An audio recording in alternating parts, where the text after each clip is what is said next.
எல்லாருமே சொன்னாங்க கன்சிஸ்டன்சி. இந்த ஃபீல்டில் பார்த்தீங்கன்னா எல்லாருக்குமே தேவை என்னென்னா கன்சிஸ்டன்சி தான், வேறு எதுவுமே தேவை கிடையாது. அதுதான் தொடர் முயற்சி தான் இப்போ வெற்றியை கொடுத்துருப்பாங்க. அது எல்லாருக்கும் தெரிஞ்ச கதை தான். இந்த முயல் ஆமை கதை படிச்சிருப்போம். ஏன்னா முயல் வந்து சுறுசுறுப்பாக தான் இருக்கும், ஃபாஸ்ட்டாக தான் இருக்கும். ஆனால் என்ன இல்லை, கன்சிஸ்டன்சி இல்லை. ஆமை ஸ்லோவாக தான் போகும், ஆனால் என்ன இருந்துச்சு, கன்சிஸ்டன்சி இருந்தது. அது அப்போ முயலாமை கதையில் எது ஜெயிக்கும், ஆமை ஜெயிக்கும். அப்போ கன்சிஸ்டன்சிங்கிறது ரொம்ப இந்த ஃபீல்டுன்னு இல்லை, நம்ம ஃபீல்டுன்னு இல்லை, நீங்கள் எந்த ஃபீல்டாக இருந்தாலும் கன்சிஸ்டன்சி. நீங்கள் கீழே ஒரு வெத்தலை பாக்கு கடை வைங்க, வச்சுட்டு அதில் கிடைக்கக்கூடிய லாபத்தை அதிலேயே நீங்கள் இன்வெஸ்ட் பண்ணிகிட்டே இருங்க. ஒரு 5 வருஷம் கழித்து வரும்போது பார்த்தீங்கன்னா அதில் பெரிய கடை வச்சுருப்பீங்க. ஆனால் அப்படி செய்ய மாட்டாங்க யாரும்.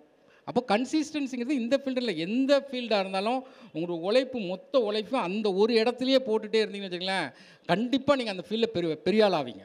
நிறைய பேருக்கு சில வார்த்தைகள் பிடிக்கும். என்ன வார்த்தை பிடிக்கும் அப்படின்னு கேட்கும்போது நிறைய வார்த்தை எல்லாருக்கும் பிடிக்கும். அதில் ஒரு முக்கியமான வார்த்தை என்னென்னா ட்ராவல்ங்கிறது ஒரு முக்கியமான வார்த்தை. நீங்கள் ட்ராவல் பண்ணி பழகுனீங்கன்னு வச்சுருங்களேன், வேறு மாதிரி இருக்கும். ஒரு ஊர்லேருந்து ஒரு போகும்போது நான் கொஞ்சம் நிறைய புக்கு படிப்பேன். புக்கு படிக்கும்போது இந்த கோபிநாத் ஒரு புக் எழுதியிருப்பார். ப்ளீஸ் இந்த புக்கை வாங்காதீங்கன்னு ஒரு புக் எழுதியிருப்பார். அதில் ஒரு இது சொல்லியிருப்பார். அதாவது நீங்கள் ட்ராவல் பண்ணிகிட்டே இருக்கணும். ட்ராவல் பண்ணும்போது சும்மா ரோட்டையே பார்த்துட்டு போகக்கூடாது. ஒரு டீ கடையை வெட்டி பாருங்கள், டீ கடைக்காரன் இப்படி டீ ஆத்துறான்னு பார்க்கணும். ஒரு இட்லி விற்காங்கன்னா இட்லி கடை இட்லி போடுறான். அப்படியே நீங்கள் எல்லாத்தையும் ரசித்து பழங்கினீங்கன்னா லைஃப் வந்து ரொம்ப சேஞ்சஸாக இருக்கும், நல்லாயிருக்கும் அப்படின்னு சொன்னாங்க.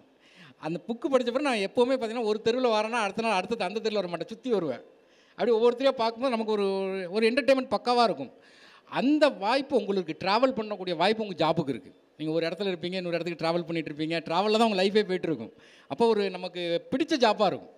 நான் ஜப்பாட்ட சொன்னேன், ஏற்கனவே நீ குரூப் 4 லோக்கலில் வேலை பார்த்துட்ருக்க, இப்போ நீ இதை விட்டுட்டு குரூப் 1 போகலாம் அப்படின்னு சொன்னேன். இல்லை சார், எனக்கு சீட் ஒர்க் எனக்கு பிடிக்கல சார், எனக்கு வந்து அப்படி ட்ராவல் பண்ணிகிட்டே இருக்கணும், அதுதான் நல்லாயிருக்கும் அப்படிம்பாங்க. அப்போ அந்த ட்ராவல் பண்ணக்கூடிய இந்த ஜாப் வந்து உங்களுக்கு கையில் கிடச்சிருக்கு, நல்ல ஜாப். ட்ராவல் பண்ணுற வாய்ப்பு எல்லாருக்கும் கிடைக்காது. நம்ம ட்ராவல் பண்ணுறதுக்கு கவர்மெண்ட் பெட்ரோல் போட்டு கொடுத்துருவான், அவன் வண்டியில் நம்ம என்ன பண்ணிகிட்ருக்கோம், ட்ராவல் பண்ணிகிட்ருக்கோம். அதனால் இந்த ட்ராவலுங்கிறது முக்கியமானது. அதை ரசித்து செய்யணும். ஐயோ நம்மளை தூக்கி போட்டாங்களே அப்படின்னு சொல்லி போகக்கூடாது. ரசித்து நீங்கள் ட்ராவல் பண்ணால் லைஃப் வந்து இன்ட்ரெஸ்ட்டாக இருக்கும்.